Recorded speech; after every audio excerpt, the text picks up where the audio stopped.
할렐루야. 하나님의 은혜와 사랑이 여러분들의 모든 삶 가운데 가득하기를 주님의 이름으로 축복합니다. 제가 친하게 지내는 전사님이 한 분 계시는데, 전사님이 가끔 이야기하다가 이런 이야기를 자주 하실 때가 있습니다. 제가 목사 안수 받으면은 이런 사역을 하겠습니다. 더 목사 안수 받으면은 더 열심히 사역하겠습니다. 이런 경우들을 보게 됩니다. 물론 그 말들이 참 귀하고 아름다운 말이죠. 근데 제가 그분을 봤을 때는 이미 사역을 하고 계세요. 본인은 모를 뿐, 내가 지금 사역을 하고 있다라고 자각을 못하는 것일 뿐, 이미 그런 분들은 훌륭하게 사역을 감당하고 있습니다.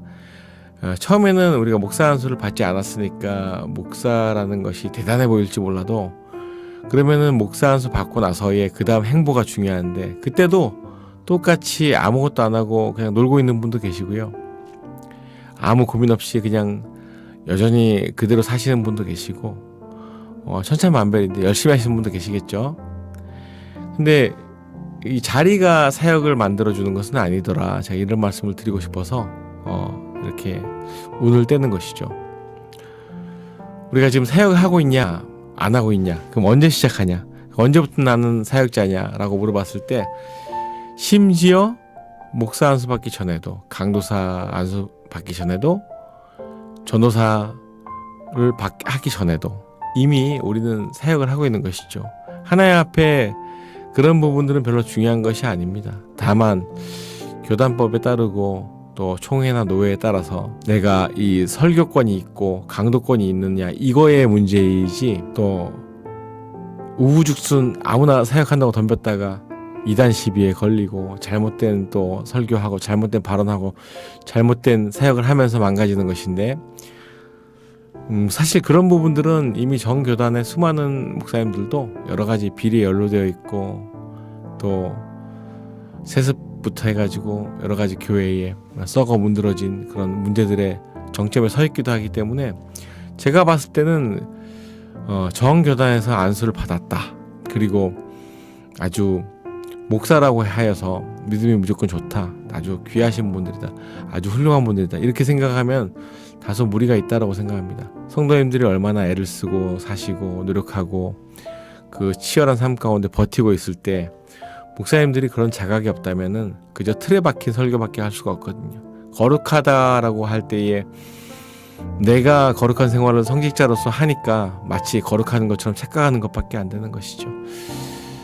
사실은 수많은 성도님들이 기도 안 하는 것 같고 말씀 안 읽는 것 같지만, 그렇지만 그 삶 가운데 예수님을 가슴에 품고 사시는 수많은 귀한 성도님들을 전 지금도 매일매일 만나고 있고, 그런 분들 정말 귀한 분들이고, 하나님 앞에 오히려 더 거룩하게 사시는 분들이라 생각하고, 사역이라는 것은요, 내가 목사이기 때문에, 안수받았기 때문에 어느 날 갑자기 당신을 사역자로 임명합니다, 이게 절대 안 되는 것 같아요. 왜냐하면 그렇게 임명받아도 하나님 얼굴에, 하나님 이름에 먹칠하고 교회를 또 망가뜨리고 시험 들게 하는 사람들을 너무나 많이 보았기 때문에, 그런 날짜나 그런 임명장은 별로 중요한 게 아닌 것 같아요. 물론 교단의 법에 따르고 총회의 법에 따르는 것을 추천드립니다만은, 내가 만약에 어떤 사역을 하고 싶다, 그럼 누가 임명해 줍니까? 어디 교단에서 임명해 줍니까? 법적으로는 그럴 수 있죠. 그리고 교단법으로는 누가 임명해 주는 것이 더 안정적이죠. 왜냐면 쓸데없는 사람들이 나오고 쓸데없는 주장하고 이단 시비할 수 있기 때문에 그런 것은 맞습니다만은, 어떤 사역을 하든지 똑바로 하고 철저하게 하고 자신 있게 하고, 그리고 하나님의 뜻에 맞게 잘 세워간다면, 그리고 교단이나 교단법에서 정한 여러 가지 위험한 요소를 따라하지 않고 너무 무리해가지고 자기 주장을 발언하지 않는다면 누구나 사역의 기회는 주어지는 것이죠, 여러분. 사역의 기회는 주어지는 것입니다. 디모데 전후서에는 디모데에 대해서 이제 사역에 대한 그런 당부와 권면의 말씀들이 기록되어 있잖아요. 너는 진리의 말씀을 옳게 분별하며 부끄러울 것이 없는 일꾼으로 인정된 자로 자신을 하나님 앞에 드리기 힘쓰라. 너는 진리의 말씀을 옳게 분별하여 부끄러울 것이 없는 일꾼으로 인정된 자로 자신을 하나님 앞에 드리기를 힘쓰라. 이렇게 기록되어 있습니다. 우리가 사역자로서 내가 목사다, 내가 전도사다, 내가 선교사다, 이런 타이틀에 거기에 빠져가지고 내가 이 사역을 하고 있다라고 자부하고 그냥 생각하면 안 됩니다. 내가 겉보기에 그냥 그럴듯하게 목회하고 있고 그럴듯하게 설교한다고 해서, 저 같은 경우는 찬양을 그럴듯하게 한다고 해서 아주 사역을 잘하고 있다라고 착각하면 안 됩니다. 제가 늘 염두에 두는 것은 본 예배의 어떤 그런 거룩함보다도 삶의 질, 이 삶의 예배 가운데 나는 과연 어떤 사역을 하고 있느냐, 이거죠.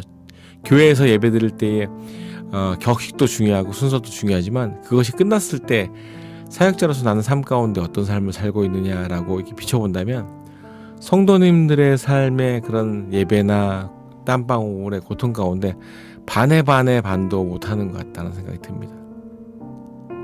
오히려 사역자로서 이 이름이 있기 때문에, 타이틀이 있기 때문에 그냥 그런 척을 하고 싶을 때가 참 많고요. 솔직하게 주님 난 약합니다, 이거보다도 사람들 앞에 거룩한 척하고 괜찮은 척 하려고 노력할 때가 참 많이 있는 것 같습니다. 그래서 앞서 이야기하셨던 전사님의 이야기와 빗대어 본다면 그 전사님은 지금 목사는 되지 않았지만 이미 사역을 사람들 가운데 또 삶 가운데 꾸준히 하시는 것을 보게 되고, 제가 방금 전에도 어떤 권사님의 카톡으로 말씀을 보내주는 분이 계신데 그냥 권사님이신데도 오히려 묵상을 많이 하시고 그 따님도 자녀분도 너무 잘 길러주셨고 믿음의 사역자 그리고 믿음의 음악 제작자로 또 훌륭한 연주자로 키우셨기 때문에 너무 얼마나 훌륭하고 또 가문에 흐르는 그런 거룩한 느낌이 늘 말씀 묵상하시고 하신다잖아요. 그런 것을 들어보면 정말 훌륭하다라고 늘 항상 존경이 되어지는 그런 분들이 많이 계십니다. 너무 귀하고 쓸데없는 얘기하지 않고 사람들 사랑하고 주님을 증거하는 일을 하신다면 그분은 굳이 여기저기서 임명하지 않더라도 오히려 훌륭한 사역자일 수 있습니다. 그러니까 어떤 날이 되었을 때 임명받았을 때 사역하겠다 이런 생각들을 버리고 우리가 오늘부터 하나님 앞에 기도하고 내가 주님 그 사역을 감당하겠습니다 라고 하고 사역을 하다가 목사 안수를 받아도 되고 꼭 목사 안수를 안 받아도 되고 꼭 선교사를 안 해도 되고 평신도로서도 할 수 있는 것이니까요. 지금은 사람들 사이에서 일을 하는 귀한 사역자님들이 많이 계십니다. 꼭 훌륭한 직책, 훌륭한 유명해지지 않더라도 대단한 거 하지 않더라도 방송에 나오지 않더라도 묵묵히 자기의 일터에서 자기 사역에서 관계에서 수많은 분들을 마음을 만지고 하나님을 증거하고 달래는 분들이 많이 계십니다. 우리는 그런 분들에게 더 지혜를 배워야 돼요. 책으로 배우는 것은 학문이지 지혜는 아닙니다. 하나님 앞에 우리가 사역자로서 더 무릎 꿇고 살아갈 수 있는 저와 여러분 되었으면 좋겠습니다.